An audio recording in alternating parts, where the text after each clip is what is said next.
Good morning प्यारे बच्चों। आज हम लोग पढ़ेंगे मंजरी कक्षा 7 पाठ 2 राजधर्म। राजधर्म नामक कहानी महात्मा बुद्ध के पूर्व जन्म पर आधारित जातक कथाओं से ली गई है। महात्मा बुद्ध का जन्म 563 ईसा पूर्व कपिलवस्तु के निकट लुम्बिनी नामक स्थान पर हुआ था। पाठ का सारांश इस प्रकार है। राजा ब्रह्मदत्त बहुत ही विवेकशील, धार्मिक और न्यायप्रिय राजा था। राज्य में सभी उसकी बहुत प्रशंसा करते थे। कोई भी उसके दोष बताने वाला नहीं था। राजा ने सोचा जनपद में कोई ऐसा व्यक्ति मिल जाए जो उसके दोषों को बता सके।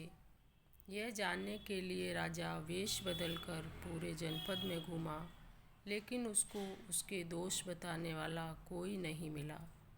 घूमते घूमते राजा हिमालय प्रदेश स्थित बोधिसत्व के आश्रम पहुंचा। राजा बोधिसत्व को श्रद्धापूर्वक प्रणाम करके एक तरफ बैठ गया। बोधिसत्व ने राजा से कुशल क्षेम पूछा, फिर उसे मीठे और स्वादिष्ट गोदे खाने को दिए।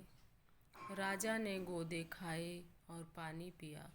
राजा को गोदे बहुत ही मीठे और स्वादिष्ट लगे।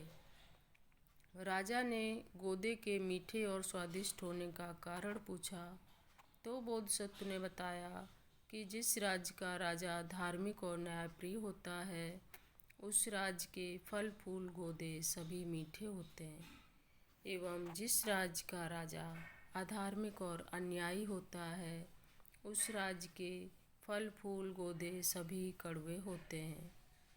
बोधिसत्व के कथन की सत्यता जानने के लिए राजा ने अधर्म और अन्यायपूर्वक शासन करना प्रारंभ कर दिया। एक दिन राजा फिर बोधिसत्व के आश्रम पहुंचा। बोधिसत्व ने फिर राजा को गोदे खाने को दिए तो राजा को गोदे बहुत कड़वे लगे।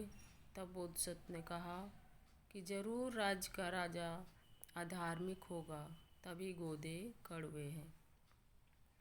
राजा की जिज्ञासा शांत करने के लिए बोधिसत्व ने यह भी कहा कि जिस प्रकार गायों के नेता बैल यदि टेढ़े रास्ते चलते हैं तो सभी गायें भी टेढ़े रास्ते चलने लगती हैं, इसी प्रकार मनुष्यों में श्रेष्ठ जो राजा होता है, यदि वह टेढ़े मार्ग पर चलता है, अधर्म करता है, तो सारी प्रजा कुमार्ग पर चलने लगती है।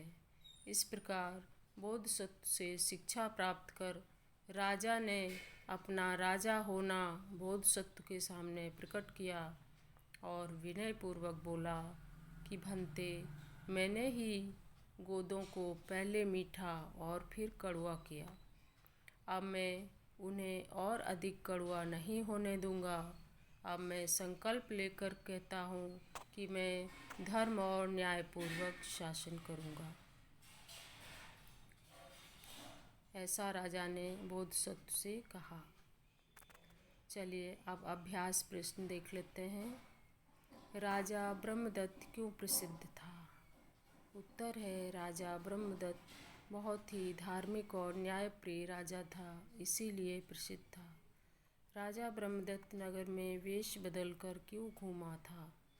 राजा ब्रह्मदत्त नगर में वेश बदलकर इसलिए घूमा था कि शायद उसे उसके दोषों को बताने वाला कोई मिल जाए, क्योंकि सभी राजा की तारीफ करते थे, कोई भी उसकी बुराई नहीं करता था।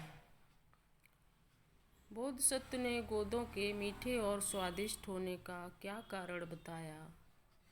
बोधिसत्व ने गोदों के मीठे और स्वादिष्ट होने का कारण राजा का धार्मिक और न्यायप्रिय होना बताया। राजा ने अधर्म और अन्याय से राज्य करना क्यों शुरू कर दिया? उत्तर है, राजा ने बोधिसत्व के कथन की सत्यता जानने के लिए अधर्म और अन्याय से राज्य करना शुरू कर दिया। तो बच्चों, आज का ये पाठ आपका यहीं ख़त्म होता है। इसको आप लोग पढ़िए और समझिए।